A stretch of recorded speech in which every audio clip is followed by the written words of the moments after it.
High guys welcome to my mini vlog. अनि यो mini vlog चाहिँ हामी डोरबाराही मन्दिर गएको भ्लग हो है। अनि हामी जाँदैछौँ बाटोमा। अनि यो चाहिँ हल्का सिनहरू खिचेको मैले भिडियोहरू बनाएको है। एकदमै राम्रो भ्यूहरू थियो त्यहाँको। अब भ्यूहरूको भिडियो नबनाए त कसरी बस्नु। अनि यहाँ चाहिँ हामी खानु एकछिन रेस्ट गर्न बस्यौँ क्वीन टावरमा।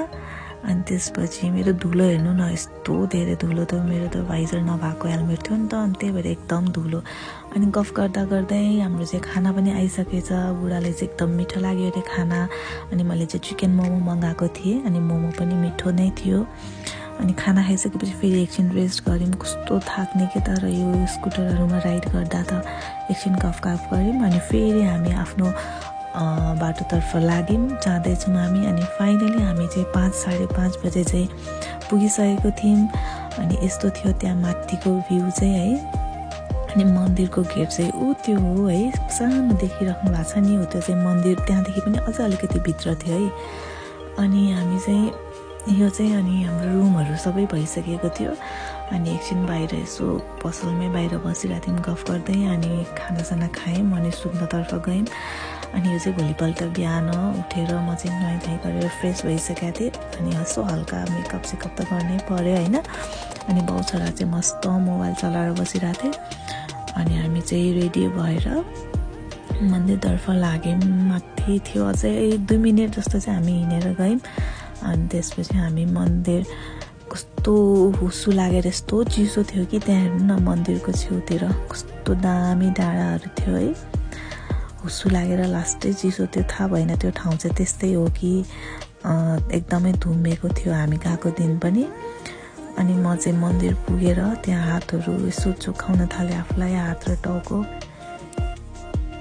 अनि 3 चोटि चोखाउनु पर्छ अरे भनेर चाहिँ मैले चाहिँ नि चक्क मन्दिर पनि गएको हामी होइन। अनि 3 चोटि चाहिँ मजाले टाउको साउको चोखाएँ। अनि त्यसपछि टक्क हामी पुग्यौँ गेटमा। अनि त्यसपछि मन्दिरभित्र गयौँ हामी। यस्तो थियो मन्दिर चाहिँ, राम्रो सानो चिटिक्क परेको।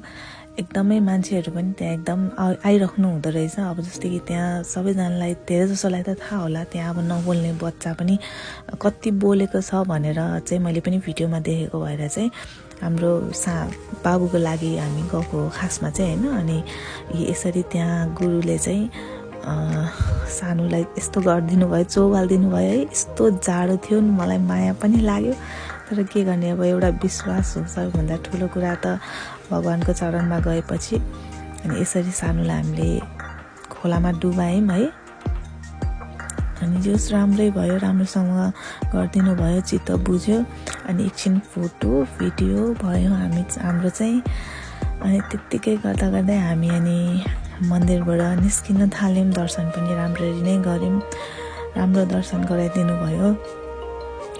बिस्तारै हामी रुमतिर गयौँ। अनि त्यहाँ खाजासाजा खायौँ बाहिर। समोसा चिया मगाउनु भएको रहेछ बुढाले चाहिँ। अनि समोसा चियाहरू मजाले खायौँ। अनि त्यस्तै गरेर हामी चाहिँ, अनि बुढाले सबै सामान चाहिँ तल ल्याइसक्नु भएको रहेछ। अनि हामी फेरि घरतिर लाग्यौँ।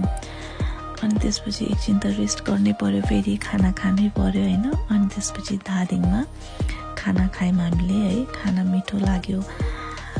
अनि त्यसपछि फेरि घरतिर गयौँ। अनि thank you guys for watching my videos. अनि